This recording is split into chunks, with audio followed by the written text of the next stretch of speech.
Je m'appelle Ethan, j'ai 8 ans. Depuis que je porte un masque, j'ai tout le temps de la buée sur mes lunettes. J'arrive pas à bien voir pour lire et écrire. Quand j'en ai parlé à la maîtresse, elle m'a dit d'enlever mes lunettes. Je m'appelle Louis et j'ai 6 ans. Dimanche dernier, j'ai dit à maman et à papa, si le masque dure toujours, vivement d'être mort.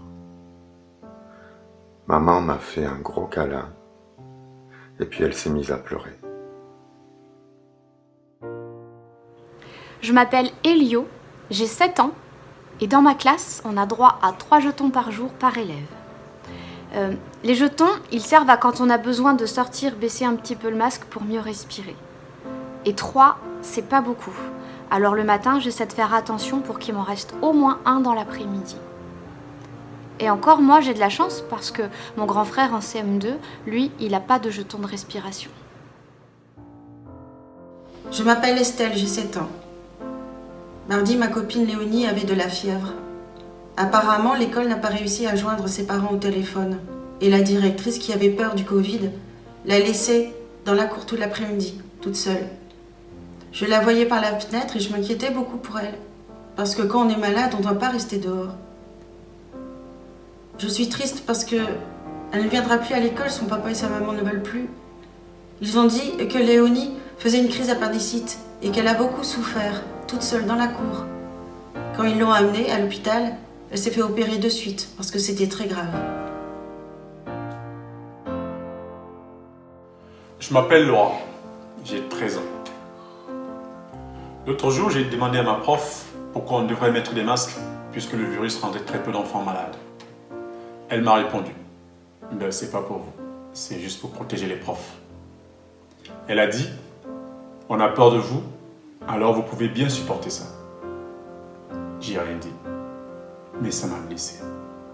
Parce que j'ai toujours cru que c'était aux grands de protéger les petits et pas l'inverse. J'ai vraiment l'impression que tout le monde pense à l'envers maintenant. Je m'appelle Jeanne, j'ai 9 ans. L'autre jour, mon ami Léon est arrivé avec sa maman devant les grilles. Les surveillants ne voulaient pas le laisser rentrer parce qu'il n'avait pas de masque. Sa maman disait « Mais il a un certificat médical ». Ils n'ont rien voulu entendre. Ils n'ont pas voulu le laisser rentrer. Il s'est mis à pleurer, sa maman aussi. Moi, je suis pas loin de penser que j'allais pleurer. Et il n'a pas pu rentrer alors que les gendarmes étaient là. Ils ne sont pas intervenus. Pourtant, les gendarmes sont là pour nous aider. Je ne comprends pas. Je m'appelle Owen, j'ai 16 ans. Mes parents ont perdu tous les deux leur travail pendant le confinement. Ma mère croit que je vois pas, mais je sais qu'elle est super triste et qu'elle pleure tous les jours en cachette. Mon père essaie de lui trouver un travail, mais il est triste aussi. Ma sœur et moi, on voudrait les aider, mais on ne sait pas quoi faire. On se sent impuissant. J'ai plus envie de me lever le matin. J'ai plus envie d'aller au lycée. J'ai plus envie de rien.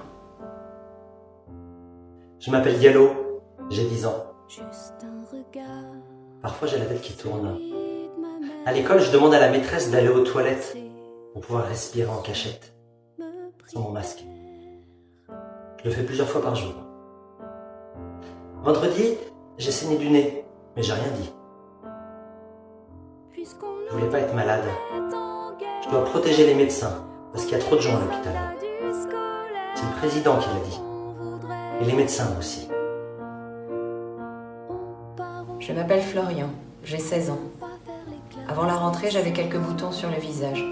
Mais là, je suis carrément défigurée par une acné sévère sur tout le bas des joues et le menton. Le docteur dit que c'est à cause du masque. Il a plusieurs ados et plusieurs enfants dans le même cas. En plus, le frottement, ça pique. Ça fait mal. Et plus je mets le masque, plus ça empire. Je suis dégoûtée. Je veux même plus me regarder dans le miroir. Je m'appelle Ali, j'ai 7 ans. Lundi, j'avais la tête qui tournait, alors j'ai baissé un peu mon masque en cachette pendant la classe pour respirer un peu. Mes copains m'ont vu et m'ont dénoncé à la maîtresse. Pourtant, maman m'a toujours appris que dénoncer les autres, c'était pas bien. Je m'appelle Fatou, j'ai 8 ans.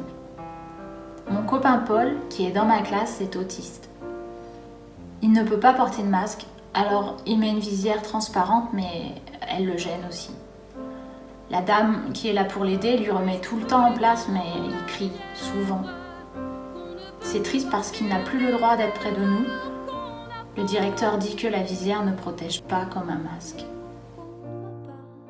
Je m'appelle Sonia, j'ai 17 ans. La semaine dernière, mon petit frère a fait un dessin pour l'anniversaire de mamie. Sur son dessin, il y avait toute la famille, avec des masques.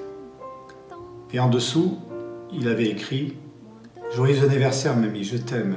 S'il te plaît, ne meurs pas. » Lui qui faisait des dessins si joyeux avant, maintenant, il est obsédé par la peur de la mort. Je ne sais comment le rassurer et je m'en veux. Mais en vrai, moi aussi, j'ai peur. Je m'appelle Alicia, Lou, Hamid, Auguste, Théo, Anna. Je suis un enfant, je suis un ado, peu importe. C'est pas parce que je donne l'impression de supporter tout ça que je vais bien. J'angoisse, je m'inquiète. J'ai besoin d'être rassurée. Maman, papa. Mamie, papy, maîtresse, professeur, directeur. Gendarme. Policier. Docteur, Protégez-nous. On n'en peut plus de ce monde à l'envers où c'est à nous de vous protéger.